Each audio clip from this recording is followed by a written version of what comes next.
percepção, por exemplo, que ainda é super limitada, mas da mecânica quântica na nossa física contemporânea, você vê que tem uma quantidade enorme daquilo que os homens miracularizaram no curso da história humana e que são fenômenos que cada dia você explica mais através de mecânica quântica simples. Fenômenos os mais diferentes que as pessoas chamaram de outras coisas, por outros nomes, por outras definições semânticas, e que faziam parte apenas de uma fenomenologia não compreendida.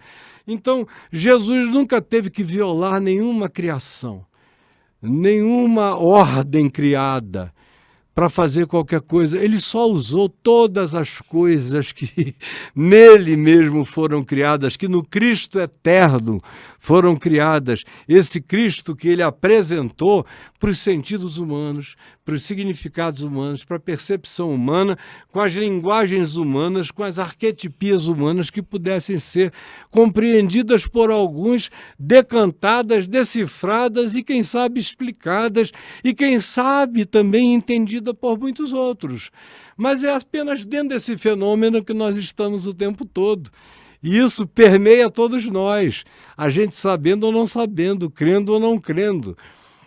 Quando eu era capelão de Bangu 1, no tempo do Gregório Gordo, Escadinha, dos grandes bandidos Robin Hoodianos da história do Rio de Janeiro, eu fui capelão lá, a pedido do governador.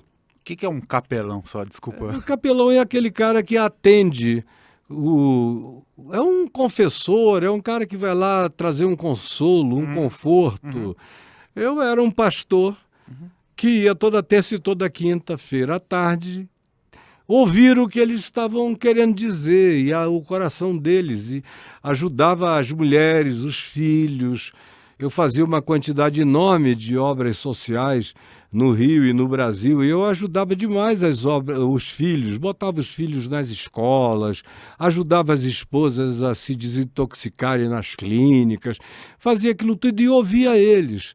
E às vezes eu via um cara ali que estava morrendo de depressão, já estava só não se matava porque não tinha chance do suicídio em Bangu 1. Era impossível se matar lá.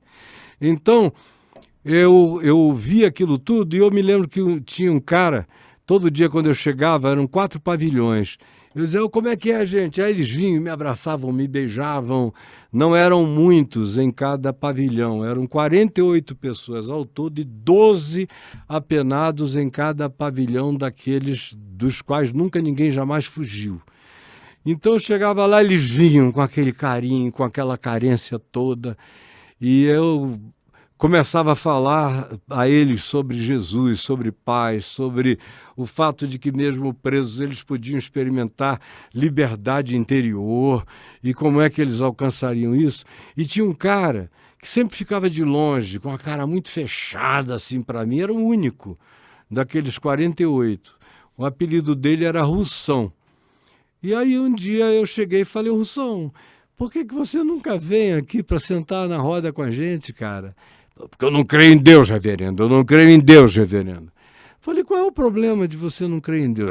Meu Deus, mas eu não creio em Deus, o que é que eu vou fazer na sua reunião? Eu falei, cara, você crê em Deus ou não crê em Deus não tem nenhuma importância. A única coisa que importa é que Deus crê em você. E é por isso que você está aqui. Alguém no meio de toda a miséria e calamidade humana creu em ti, cara. Que havia 1 milhão de alternativas de não ter sido você quando aquele esperma foi ejaculado dentro da tua mãe, mas aconteceu de ser você, cara. Então o que importa é que Deus crê em ti e no fenômeno que te fez. Então vem, ele nunca mais deixou de ir. Então a minha vida inteira eu nunca dei importância para o que as pessoas dizem acerca de Deus. Eu tenho uma convicção imensa desse amor de Deus por todo mundo. E isso é o que dá sentido à vida, dá sentido ao universo, é o que dá sentido à cruz. Porque a cruz da história, a cruz de 2000 anos atrás, é uma declaração de amor. De alguém que, sendo e podendo estar acima de todas as coisas, como os discípulos de Jesus disseram e queriam que fosse, Por que que tu não resolves isso aqui? Por que que tu vais te entregar a esse martírio? Ou querendo puxar da espada, como aconteceu com Pedro, que tinha uma adaga que eles usavam ali para cortar madeira, fazer fogo. Ficaram 3 anos e meio peregrinando no nada. Ele disse que o Filho do Homem não tem onde reclinar a cabeça.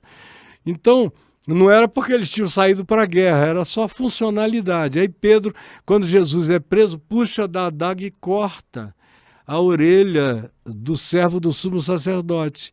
E Jesus repreende a Pedro e cura o homem na hora. E aí ele disse para Pedro, escuta, por que tu estás fazendo isso? Porventura tu não sabes que se eu quisesse, eu pediria ao meu Pai e ele mandaria não 12 apóstolos, mas 12 legiões. Ele usa a palavra romana para designar aquele contingente, que era no mínimo de 2.000 e chegava a 6.000 pessoas. Ele mandaria não 12 apóstolos, mas 12 legiões de seres supranaturais acabar com essa palhaçada toda. Eu não quero. Foi para isso que eu vim. É para isso que eu estou aqui. Eu vou cumprir.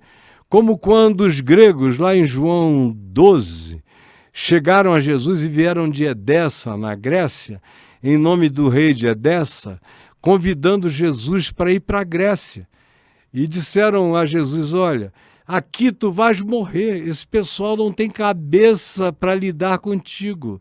Mas o rei de Edessa quer te dar proteção, quer que tu fiques lá até tu morreres de velho. Aí Jesus olhou e deu um suspiro. O texto de João 12 não conta esse preâmbulo. É um preâmbulo que você aprende com histórias paralelas. Então, Jesus deu um suspiro, o texto diz, e arrancou de si um suspiro.